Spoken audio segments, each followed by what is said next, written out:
नमस्कार दोस्तों, मैं हरकेश यादव। आज मैं जॉन एलिया साहब की कुछ बेहतरीन नज़में, कुछ बेहतरीन गज़ल और कुछ बेहतरीन शायरी आपको सुना रहा हूँ। दोस्तों, इसको सुनिए और महसूस करिए कि जॉन एलिया साहब शायरी की दुनिया में, साहित्य की दुनिया में कितनी ऊंची हस्ती हैं, कितना बड़ा नाम है उनका। वो कहते हैं, अपनी प्रेमिका से कहते हैं, अपनी मासूका से कहते हैं कि तुम जब आओगी तो खोया हुआ पाओगी मुझे।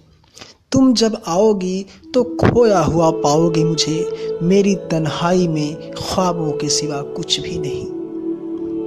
तुम जब आओगी तो खोया हुआ पाओगी मुझे, मेरी तन्हाई में ख्वाबों के सिवा कुछ भी नहीं। मेरे कमरे सजाने की तमन्ना है तुम्हें, मेरे कमरे सजाने की तमन्ना है तुम्हें, मेरे कमरे में किताबों के सिवा कुछ भी नहीं पाओगी। मेरे कमरे में किताबों के सिवा कुछ भी नहीं पाओगी। इन किताबों ने बड़ा जुल्म किया है मुझ पर, इन किताबों ने बड़ा जुल्म किया है मुझ पर। इनमें एक रम्ज है, जिस रम्ज का मारा हुआ जहन मुद्दते अंजाम नहीं पा सकता, जिंदगी में कभी आराम नहीं पा सकता। मैं समझाने की कोशिश करता हूँ कि इन किताबों ने बड़ा जुल्म किया है, क्योंकि एक इंसान जो जानता है कि उसका दर्द कुछ और है, जो नासमझ है, उसे कुछ फर्क ही नहीं पड़ता।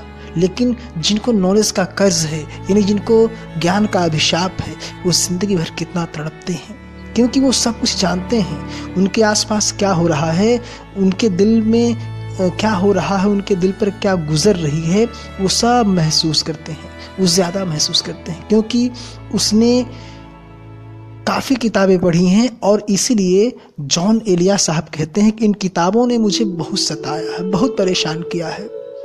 यानी कि जो अंजाम तक पहुंचने की खुशी है, शुभ समाचार है, वो मेरी ज़िंदगी भर मेरे पास तक नहीं पहुंच पाएंगे, क्योंकि मैं किसी फिलॉसफी में खोया हूं और किसी नतीजे या अंजाम तक कभी पहुंच ही नहीं सकता। तो किताबों से जो उन्हें ज्ञान मिला है, वो ज्ञान उनके अंदर एक तड़प पैदा कर रहा है। वो ज्ञान उनके लिए अभिशाप बन चुका है। क्यों? क्योंकि उन्हें चैन नहीं आ रहा है, उन्हें आराम मिल ही नहीं रहा। जिनके पास ज्ञान होता है वो हमेशा परेशान रहते हैं, बेचैन रहते हैं। तो ज्ञान एक तरह का अभिशाप है, चूँकि उन्हें सब पता होता है, और सब पता होने के बाद अगर चीज़ें अकॉर्डिंगली हैपन नहीं होती हैं तो बहुत दुख होता है, आदमी परेशान रहता है। अंदर ही अंदर वो न जाने कितने संघर्षों से जूझ रहा होता है, न जाने कितने संघर्ष वो अंदर ही अंदर हार रहा होता है। वो हमेशा उसके अंदर एक कोहराम, एक महाभारत लड़ा जा रहा होता है।